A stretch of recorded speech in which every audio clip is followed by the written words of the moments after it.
Hello दोस्तों, हर दिन की तरह आज भी मैं लेकर आया हूं आपके लिए ईरान की बड़ी घटनाओं से जुड़ी हुई महत्वपूर्ण खबरें, ताकि आप कम समय में दिन भर की बड़ी अपडेट से जुड़े रहें। तो चलिए बिना किसी देरी के नजर डालते हैं आज की सबसे बड़ी खबर पर। आज की ताजा अंतरराष्ट्रीय खबर और इस वक्त दुनिया की सबसे बड़ी खबर आ रही है मिडिल ईस्ट से, जहां ईरान, अमेरिका और इजराइल के बीच तनाव अब बेहद खतरनाक रूप ले चुका है। बताया जा रहा है कि ये युद्ध लगभग 12वें दिन में प्रवेश कर चुका है और हालात बहुत गंभीर होते जा रहे हैं। तो आइए सबसे पहले बात कर लेते हैं ईरान की तरफ से हुए बड़े हमले की। ईरान की सेना और रिवॉल्यूशन गार्ड ने दावा किया है कि उन्होंने अब तक इस युद्ध में सबसे बड़ा और भारी मिसाइल ऑपरेशन शुरू किया है।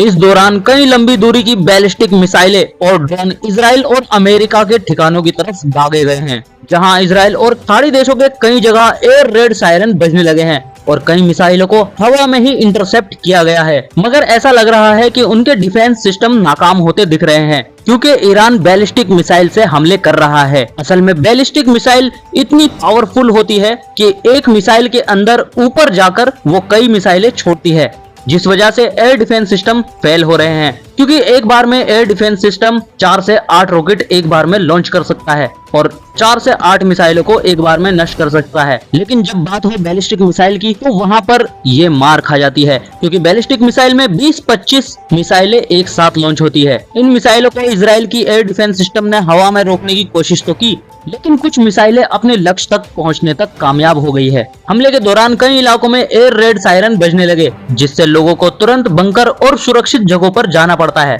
वहीं दूसरी ओर ईरान के इस बड़े हमले के बाद इजराइल ने भी जवाबी कार्रवाई तेज कर दी है। इजराइल की एयरफोर्स ने ईरान के कई सैन्य ठिकानों, मिसाइल लॉन्च साइट और ड्रोन बेस पर हमले किए हैं। रिपोर्ट के मुताबिक इन हमलों में कई जगह बड़े विस्फोट हुए और सैन्य ठिकानों को नुकसान पहुंचा है। इजराइल का कहना है कि वो अपने देश की सुरक्षा के लिए हर वो जरूरी कदम उठाएगा जो उसके लिए बेहतर होगा। तो वहीं दूसरी तरफ इस संघर्ष में अमेरिका भी पूरी तरह सक्रिय नजर आ रहा है। अमेरिका ने अपने युद्धपोत और फाइटर जेट मध्य पूर्व के इलाके में यानी कि मिडिल ईस्ट की तरफ तैनात कर दिए हैं। ईरान का कहना है कि इस संघर्ष में अब तक 1300 से ज्यादा नागरिकों की मौत हो चुकी है और लगभग 10,000 लोग बेघर हो चुके हैं। हालांकि इन आंकड़ों की स्वतंत्र पुष्टि अभी तक पूरी तरह से नहीं हो पाई है, लेकिन रिपोर्ट की माने तो ये संघर्ष सिर्फ ईरान और इजराइल तक सीमित नहीं रहा, क्योंकि सऊदी अरब, कुवैत और बहरीन और संयुक्त अरब अमीरात जैसे देशों में भी ड्रोन और मिसाइल हमले की घटनाएं सामने आई हैं। कुवैत ने बताया है कि एयर डिफेंस ने ईरान के कई ड्रोन को मार गिराया, जबकि सऊदी अरब ने अपने एक तेल क्षेत्र को बचाने के लिए मिसाइलों को इंटरसेप्ट किया है। सबसे चौंकाने वाली खबर तो ये है कि दुबई इंटरनेशनल एयरपोर्ट के पास भी 2 ड्रोन गिरने की खबर आई है। इस घटना में कुछ लोग घायल भी हुए हैं, लेकिन एयरपोर्ट का संचालन सामान्य बताया गया है। विशेषज्ञों की माने तो इस युद्ध का असर अब दुनिया की अर्थव्यवस्था पर पड़ रहा है। ईरान ने चेतावनी दी है कि अगर हमले जारी रहे तो ये हार्मुज जलडमरू मध्य से गुजरने वाले तेल को रोक सकता है। आपको बता दें कि दुनिया का लगभग 20% तेल इसी रास्ते से गुजरता है, इसलिए अगर ये रास्ता बंद होता है तो पूरी दुनिया में तेल की कीमतें तेजी से बढ़ने लगेंगी। रिपोर्ट के मुताबिक 85 से ज्यादा देशों में पेट्रोल की कीमतें बढ़ चुकी हैं, क्योंकि बाजार में तेल की सप्लाई को लेकर डर बढ़ गया है। हालांकि भारत में इसका असर देखने को अभी नहीं मिला है, क्योंकि पेट्रोल की कीमतें अभी तक सामान्य है, लेकिन घरेलू गैस पर खतरा मंडराया हुआ है। हालांकि अभी कुछ दिन पहले ही 60 रुपए की बढ़ोतरी के बाद 14 किलो का सिलेंडर 915 रुपए का हो चुका था। वहीं 19 किलो का कमर्शियल सिलेंडर पर 115 रुपए बढ़ाए गए हैं। इसी बीच में खबर आई है कि ईरान ने एक और बड़ा बयान दिया है। ईरान का कहना है कि अगर उनके बैंक या आर्थिक संस्थानों पर हमला किया तो वो अमेरिका और इजराइल से जुड़े आर्थिक और बैंकिंग हितों को निशाना बनाएंगे। उनके इस बयान के बाद पूरे क्षेत्र में सुरक्षा बढ़ा दी गई है। विशेषज्ञों का मानना है कि अगर ये संघर्ष और बढ़ता है तो ये पूरे मिडिल ईस्ट को युद्ध की तरफ धकेल सकता है।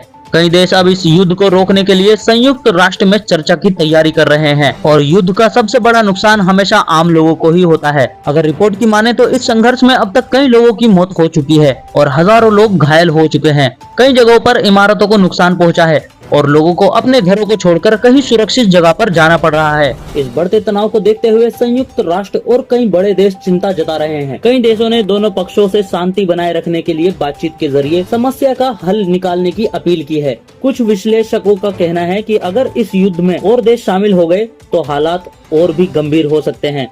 हालांकि अभी तक कोई भी देश खुलकर बड़े युद्ध की स्थिति में जाना नहीं चाहता है, फिर भी दुनिया भर के लोग इस स्थिति पर नजर बनाए हुए हैं। तो दोस्तों, ईरान, इजराइल और अमेरिका के बीच बढ़ता ये तनाव पूरी दुनिया के लिए चिंता का विषय बना हुआ है। अगर हालात जल्द शांत नहीं हुए तो इसका असर पूरे मिडिल ईस्ट की सुरक्षा, दुनिया की अर्थव्यवस्था और तेल की कीमतों पर साफ दिखाई दे सकता है। अब देखना ये होगा कि आने वाले दिनों में हालात किस दिशा में जाते हैं। इसमें आपकी क्या राय है, आप हमें कमेंट में लिखकर दे सकते हैं। और लेटेस्ट खबरों से जुड़े रहने के लिए हमारे चैनल को सब्सक्राइब करके बेल आइकन जरूर दबाएं।